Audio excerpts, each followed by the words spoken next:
how Israel is currently shooting and violently attacking Palestinian worshippers in Al-Aqsa Mosque. Here are the 6 facts that will help you understand exactly what is happening. Number 1. What and where is Al-Aqsa Mosque? Al-Aqsa is the 3rd most holy site in Islam. It's a huge open space with multiple indoor praying areas, but the entire compound is considered Al-Aqsa. Now, Al-Aqsa is located in the old city of Jerusalem. The old city is basically a huge enclosed city, like a massive fort with only a handful of doors to get in and out.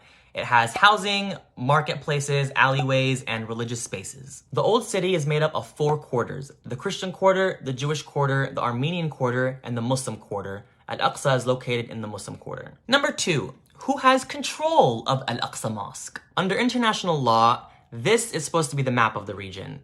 This is supposed to be Israel. This is supposed to be the Palestinian territories made up of West Bank and Gaza, and this is Jerusalem. Also under international law in the UN, Jerusalem is supposed to be broken up into East and West Jerusalem.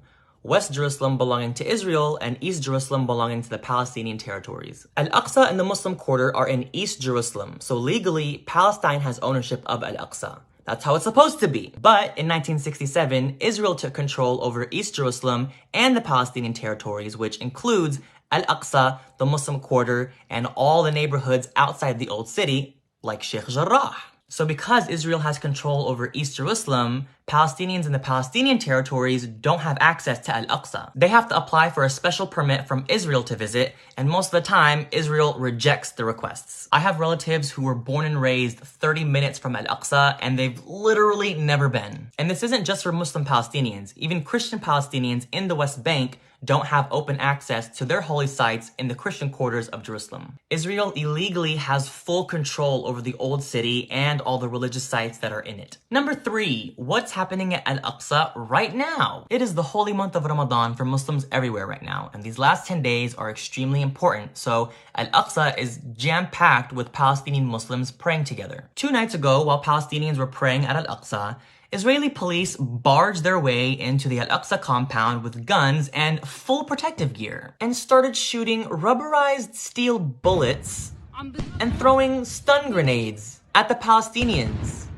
who were praying at their mosque. They were just standing there praying. They also threw stun grenades at Palestinians in the marketplace who were also not doing anything. In this clip, the Israeli soldier literally threw the grenade at a Palestinian girl and a woman. Then they broke into the actual mosques, the indoor areas, punching the glass doors down, walking in with their shoes, which is not allowed in mosques. Then they continued to throw stun grenades inside the mosque, indoors, close the doors, and block it so that Palestinians can't get out. This isn't just a random mosque. This is one of the holiest sites in Islam, and they literally treated it like it was trash. This left hundreds of Palestinians extremely injured. One man lost both of his eyes. So what does the Israeli police decide to do?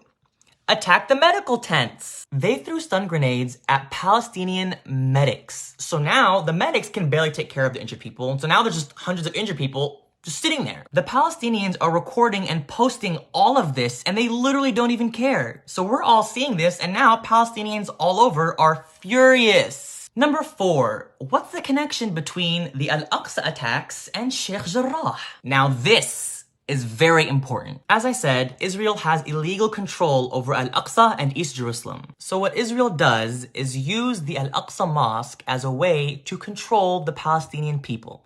Historically, anytime the Palestinians in any part of the country start to protest or rebel against the Israeli government, Israel attacks Al-Aqsa to send a message to the Palestinian people that if you keep protesting and rebelling, we're gonna take away Al-Aqsa from you. They know Al-Aqsa is our soft spot. It's our holy site. We have to protect it. They're basically indirectly saying, if you Palestinians behave, we'll let you pray at your mosque. Yeah, for sure. But if you act out, we're gonna attack it and take it away from you. They've been using Al-Aqsa as a tool to suppress Palestinian rights since 1967, when they illegally took control over Al-Aqsa East Jerusalem, and the Palestinian territories. So what does that have to do with Sheikh Jarrah? Sheikh Jarrah is a Palestinian neighborhood in occupied East Jerusalem that's supposed to be Palestinian land. But Israel is forcing Palestinians to leave their homes so that Israeli settlers can move in. And as a result, hundreds of Palestinians have been protesting in Sheikh Jarrah, trying to physically protect the Palestinians who are about to get kicked out of their homes. And what does Israel do when Palestinians protest?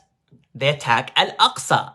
That's what's happening now. That's what's always happened in the past. Al-Aqsa is being attacked by Israeli police right now because of the protests at Sheikh Jarrah. Number 5, how are Palestinians responding to the Al-Aqsa attacks? Remember I said Palestinians from the Palestinian territories aren't allowed to freely visit Al-Aqsa without a permit from Israel? Well, now that the Palestinians from the West Bank are furious because of the Al-Aqsa attacks, this morning, a huge fleet of Palestinians from the West Bank started heading towards Al-Aqsa. The highways and streets were jam-packed with Palestinians on their way to protect and visit their mosque. But again, Israel doesn't allow them to freely visit the mosque because they have control over East Jerusalem. So to try and stop the Palestinians from entering, Israel blocked all the highways coming from the West Bank, preventing all the buses filled with Palestinians from entering. But the joke's on them because the Palestinians don't care. They jumped off the bus and started walking to the mosque on the side of the highway. So then there's this huge march of Palestinians trying to bypass the Israeli checkpoints to get to Al-Aqsa. Then the Palestinians from Jerusalem who can freely visit all got in their cars and went and picked up those who were marching to take them to Al-Aqsa. And beyond all that, now Palestinians aren't just protesting in Sheikh Jarrah. They're protesting all throughout Israel and the Palestinian territories. And finally, number 6, what's gonna happen now? So we have these 3 things going on right now. Palestinians protesting at Sheikh Jarrah, and now all over the country. We have Israeli police attacking Palestinian worshippers at Al-Aqsa, and a huge march of Palestinians forcing their way to visit their holy mosque.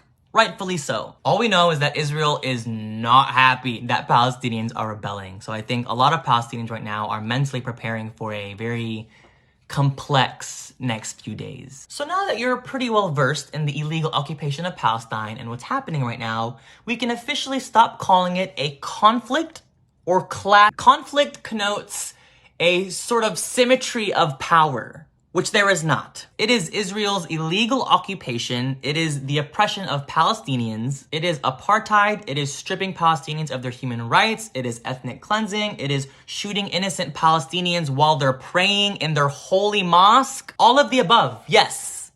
But conflict, no. It is not that. If you watch footage of what's happening at Al-Aqsa or Sheikh Jarrah right now, who has the guns? Because it's not the Palestinians, that's for sure. So you tell me who has the power here. So please help spread the word of what Israel is doing to the Palestinian people. All resources and footage and posts are saved on my highlights. Be sure to follow Muna and Muhammad al-Kurd, who are Palestinians living in Sheikh Jarrah. They're posting live footage every day what's happening there. Please keep the Palestinian people in your prayers. Assalamu alaikum.